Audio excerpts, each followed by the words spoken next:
Hi guys, welcome to my YouTube channel. My name is Cecily Stoddard and I love all things related to wellness. I am a personal trainer, nutrition, and wellness coach, and I also have my bachelor's in exercise physiology. So I love all things about wellness in general and just creating a healthy lifestyle in general. Today I thought it would be fun to talk about my HYROX experience. I recently did a HYROX this last December in Anaheim, and it was so much fun. So today I just thought I would share a couple things that I did not realize or wish I had really known in depth prior to my first HYROX. And all these things are going to be as random as I want them to be, so just hang in there. The first thing is, when you read about the race, you read that it is 8 kilometers of running and 8 stations. However, this was not a problem for me. I run a lot and I do a lot of races.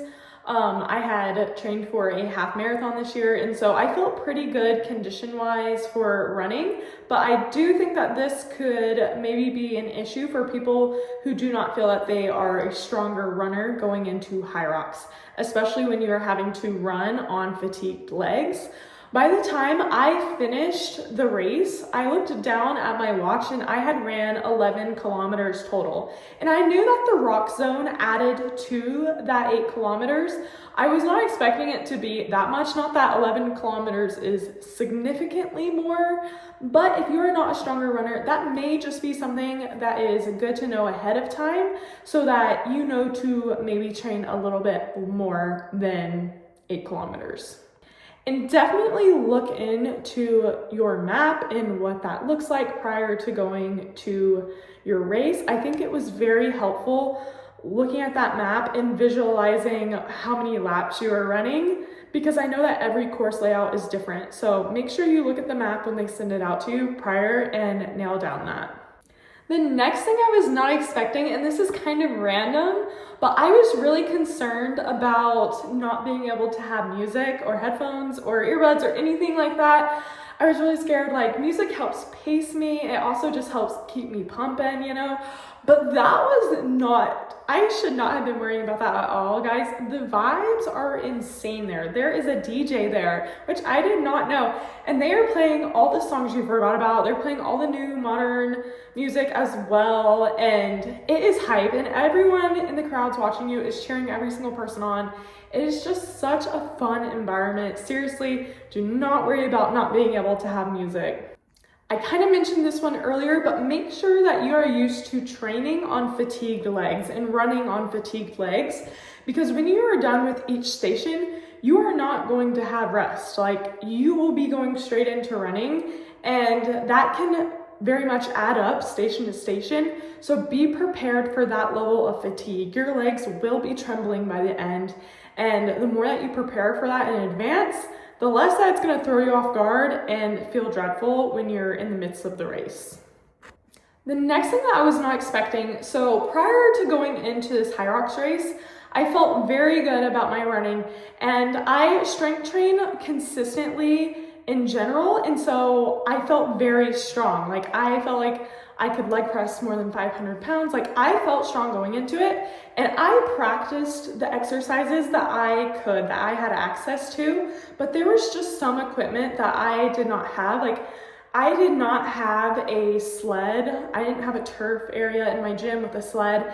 And I will say, even though I have very strong legs, it did throw me off. I did a mixed double with my husband, and so it was the men's weight.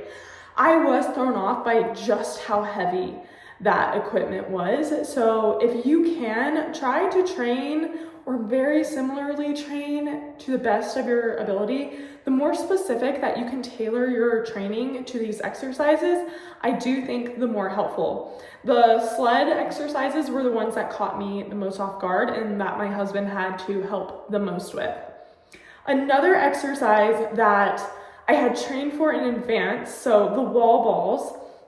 I guess I didn't really think this over, but this is what the first HYROX is all about, is just like learning everything, and it's a great fun experience, especially so you can take all this information into your next race.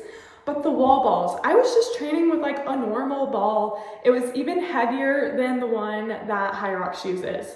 but it was a smaller ball. And I was not thinking that the difference in those balls were really going to affect me, but it did. The balls that you use in HYROX are a lot larger in diameter. And so I had been practicing with a smaller ball. I was used to catching it, fit my hands great.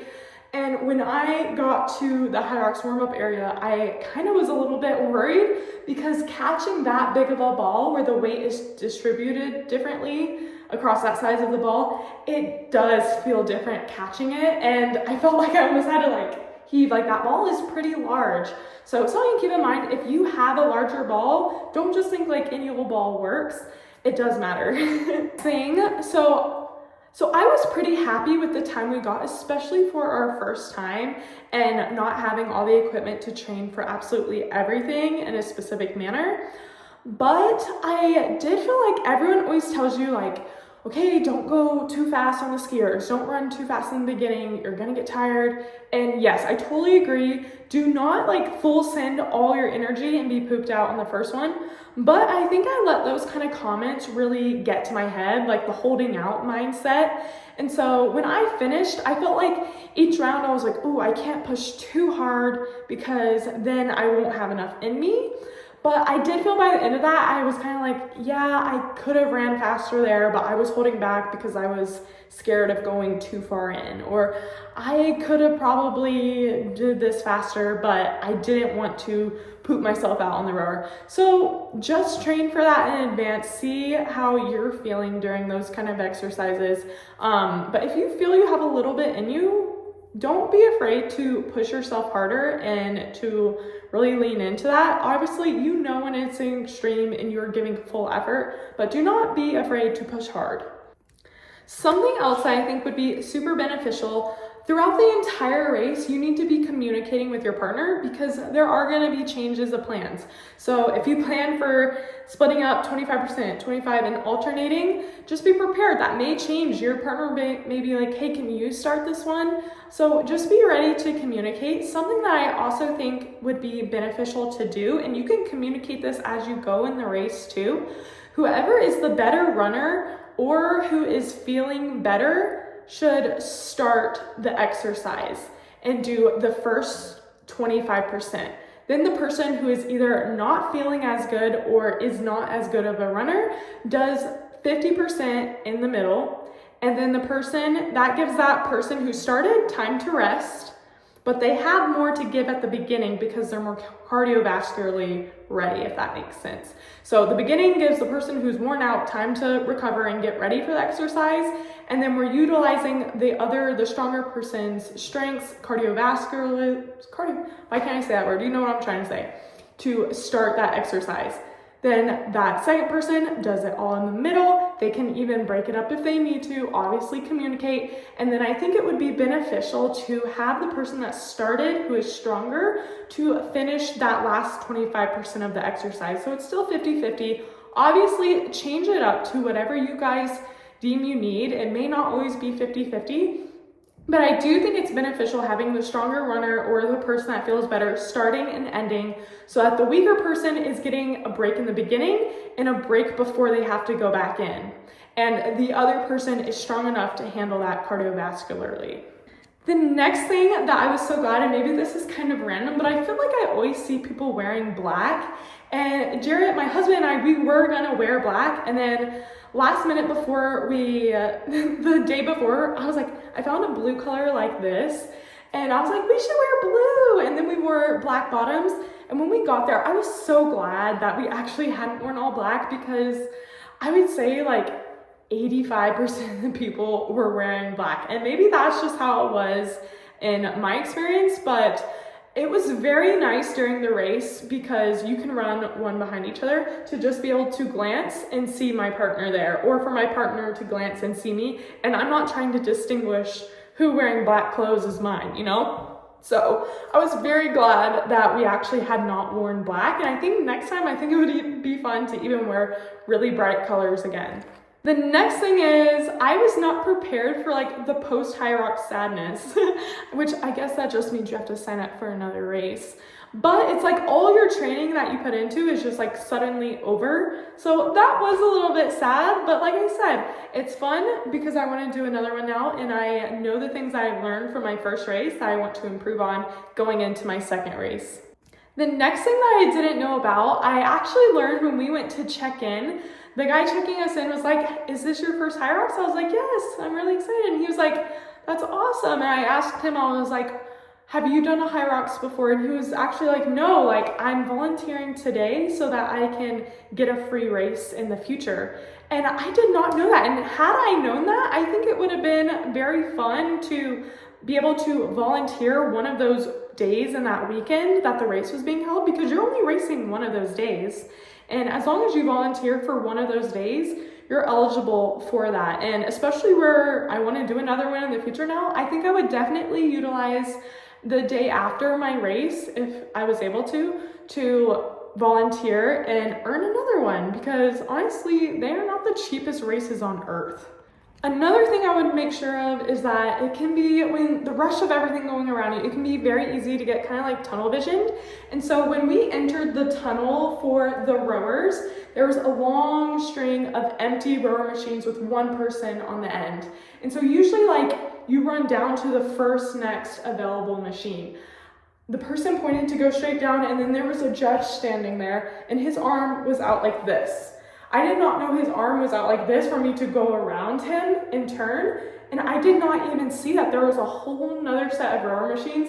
They weren't slam packed full, but they weren't empty either. So I don't know why that other guy was over there unless it was full. But I had jumped onto the rower that I thought the guy was pointing to, and I even got as far as strapping in and starting, and he made me get up, unstrap and get up and move to a different machine. And so that did add to our time. So just make sure that you are looking up and all the way around, and make sure that you are really listening to the judges and where they're telling you to go, which I felt like we were doing really good about, but I do feel like there was a little bit of miscommunication on both ends there.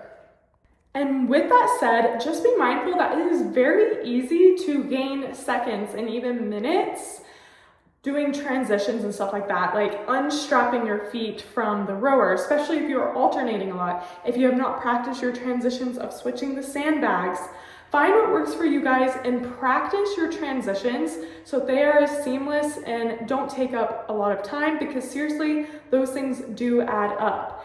And with that said too, not just transitions, watch your time in the rock zone. Everyone's gonna be walking or stopping for water. You're gonna see a lot of people who are walking in the rock zone or just standing there drinking water. Do not be tempted to stop. You will want to stop. Stop for a second, grab your water, drink it quick, and start running again. Even if it is a slow jog, I promise it will be better than you walking or completely stopping, because that time does add up. The next thing I was not prepared for, I felt like I am a very strong lunger. I was not prepared for the floor for the lunges being complete concrete. So it kind of slows you down because you do not want to slam your knee down on the ground. You're kind of slowing down to lower.